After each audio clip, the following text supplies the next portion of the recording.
Hello नमस्कार दोस्तों। तो कैसे हैं आप सभी लोग। मुझे आशा है कि आप बहुत बढ़िया होंगे और अपने एग्ज़ाम की तैयारी बहुत बेहतरीन तरीक़ा से और लगन के साथ कर रहे होंगे। आज की इस नए वीडियो में हम आपके साथ शेयर करने वाले हैं कि सिलेबस क्या है इंडियन एमआर नेवी का, और साथ ही साथ इसमें कितने कितने प्रश्न पूछे जाएंगे और इसका पैटर्न क्या रहने वाला है। तो देखिए, किसी भी एग्ज़ाम को क्रैक करने के लिए उसका एक ही जरिया है कि हमें सिलेबस पता करना चाहिए कि सिलेबस क्या क्या है और हमें कौन कौन से टॉपिक पढ़ना है उस एग्ज़ाम के लिए। तो देखिए, मैं बताऊंगा सबसे पहले इसमें इसका नया पैटर्न क्या है और इसका विषय में कौन कौन से प्रश्न पूछे जाएंगे और कौन कौन टॉपिक से प्रश्न आने वाले हैं। तो इसीलिए वीडियो जो है बहुत इंपॉर्टेंट है और बहुत खास है। आप लोग वीडियो को शुरू से लेकर अंत तक देखने का प्रयास जरूर कीजिएगा, क्योंकि इसमें आपको बताए जाएंगे वही टॉपिक जो आपसे डायरेक्ट प्रश्न इनसे बनेगा और आपके एग्जाम में पूछे जाएंगे। तो चलिए देखते हैं इसमें कौन कौन से टॉपिक है और साथ ही साथ इसका नया पैटर्न क्या रहने वाला है। देखिए, सबसे पहले है इसमें एमआर नेवी का नया पैटर्न। देखिए, इसमें टोटल प्रश्न जो पूछे जाते हैं 50 पूछे जाते हैं। कितना पूछा जाता है दोस्तों? 50 प्रश्न पूछा जाता है। और इसके बाद जो है कि अगर आप एक उत्तर गलत देते हैं तो आपका 1 नंबर का जो क्वेश्चन है उसमें से 0.25 नंबर काट लिया जाता है। यानी कि 4 गो गलती करते हैं तो उसमें से आपका 1 नंबर चला जाएगा। यही इसका अर्थ है। यानी एक प्रश्न गलती करते हैं तो उसमें से 0.25 कट जाएगा, यानी कि नेगेटिव मार्किंग इसमें रहता है। गलत रंगिएगा तो इसमें क्या होता है, नेगेटिव मार्किंग रहता है, आपका नंबर कटेगा। उसके बाद है देखिए, कंप्यूटर बेस्ड इसका एग्जाम होता है। यानी कि कंप्यूटर बेस्ड एग्जाम होता है, ऑफलाइन एग्जाम नहीं होता है, ऑनलाइन एग्जाम होता है। अब देखिए, इसमें हम बताते हैं आपको विषय एवं प्रश्नों की संख्या।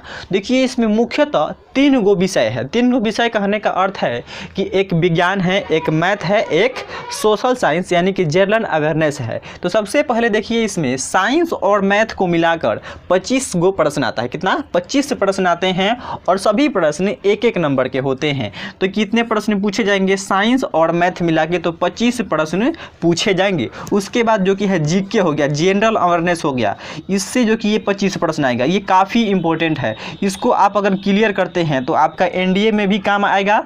और इसका तो जो कोई ज़रूरत नहीं है एनडीए में, क्योंकि एनडीए में 10वीं लेवल तक उतना प्रश्न नहीं आता है, 11वीं और 12वीं का प्रश्न आता है। तो ये सब आपका क्लियर रहेगा, तो इस पर ज़्यादा फोकस कीजिएगा। आप समझिए कि आपका एनडीए में बहुत सहायता करेगा। उसके बाद देखिए, इसमें हम आपको बताते हैं कि इसका सिलेबस क्या है और हमें कौन कौन से टॉपिक पढ़ना है और कौन कौन से पाठ पढ़ना है। देखिए, सबसे पहले है मैथमेटिक्स। मैथमेटिक्स में है संख्या पद्धति।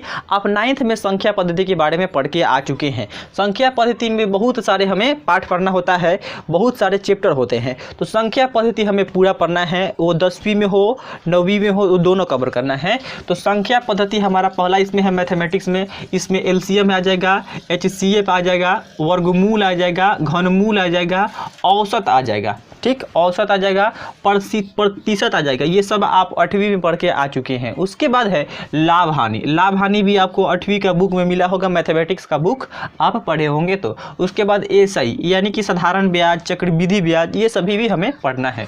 उसके बाद अनुपात और समानुपात, ये सभी 9th के टॉपिक हैं।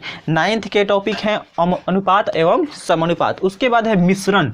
मिश्रण यानी भिन्न का प्रकार जो होता है, भिन्न का प्रकार। उसके बाद है कार्य समय दूरी। कार्य समय दूरी से भी 1-2 प्रश्न देखने को मिल सकता है। उसके बाद है ज्यामिति और क्षेत्रमिति। इससे काफ़ी सारे प्रश्न पूछे जाते हैं, क्षेत्रमिति से और त्रिकोणमिति से। उसके बाद है बीजगणित। बीजगणित से भी प्रश्न बनेंगे आपके 1-2। उसके बाद है आंकड़ों का प्रबंधन। आंकड़ों का प्रबंधन यानी जिसमें आ जाता है प्रायिकता और रैखिकता, इससे 1-2 प्रश्न बन सकते हैं। तो यही है आपका मैथमेटिक्स का पूरा कैटेगरिया। उसके बाद है इसमें देखिए, हम लोग चलते हैं साइंस की ओर। तो साइंस में है मात्रक, मापन और मात्रक आप 9वीं में पढ़ के आ चुके हैं और पहला पाठ यही है, मात्रक एवं मापन।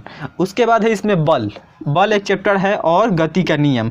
तो बल एवं गति का नियम, इससे ऑब्जेक्टिव प्रश्न बनेंगे, वो भी न्यूमेरिकल बनता है। और गुरुत्वाकर्षण भी हमारा 9th का चैप्टर है। और कार्य ऊर्जा शक्ति, ये भी हमारा 9th का चैप्टर है। उसके बाद ध्वनि तरंग क्या है, ये भी आपका 9th का चैप्टर है। उसके बाद देखिए, इधर चलिए प्रकाश। तो प्रकाश आपका 10वीं में है। प्रकाश हो गया, विद्युत धारा हो गया, सौर परिवार हो गया, ये 8वीं में हम लोग पढ़ के आ चुके हैं, सौर परिवार।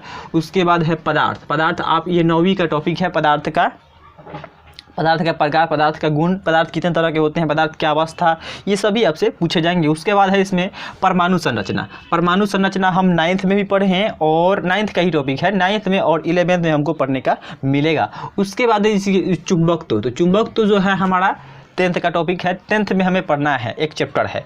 उसके बाद देखिए अम्ल क्षारक लवण। अम्ल क्षारक जो लवण है हमारा 10वीं का तीसरा चैप्टर है या दूसरा चैप्टर है, पता नहीं उतना, दूसरा चैप्टर है शायद। अम्ल क्षारक दूसरा चैप्टर है। तो अम्ल क्षारक लवण हमें पढ़ना है। उसके बाद है धातु एवं अधातु भी आपका 10वीं का चैप्टर है।